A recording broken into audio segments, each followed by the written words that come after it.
Sistem pengawasan kepemiluan tak optimal dampak kerusakan jaringan internet milik PT Telkom di Merauke.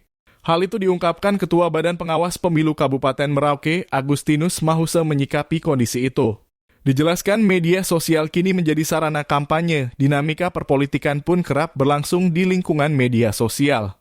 Sehingga tugas pengawasan di ruang media sosial tidak bisa dipandang remeh. Bagaimanapun juga rata-rata kita lihat kalau persoalan pemilu banyak orang membahasnya di media sosial, ucap Agustinus kepada wartawan di kantornya, Selasa. Selain itu dampak lainnya yakni hasil pengawasan lapangan kini tidak dapat dilaporkan secara langsung. Perekrutan anggota pengawas pemilu juga terdampak. Seharusnya dalam minggu ini sudah selesai perekrutan, kami perlu input data, tapi kalau kondisi jaringan seperti ini, gimana kita mau maksimal, terangnya. Lanjutnya, rusaknya jaringan pada saat masa kampanye dan mendekati hari pencoblosan dapat dipastikan ada kecurangan yang terjadi. Potensi kecurang bisa saja terjadi, apalagi jaringan internet di Merauke rusak seperti ini, tegasnya.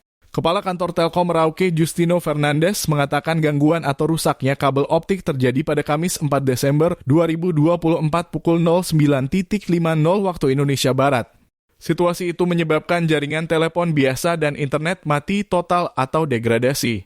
Hingga berita ini tayang, jaringan internet masih gangguan di Merauke.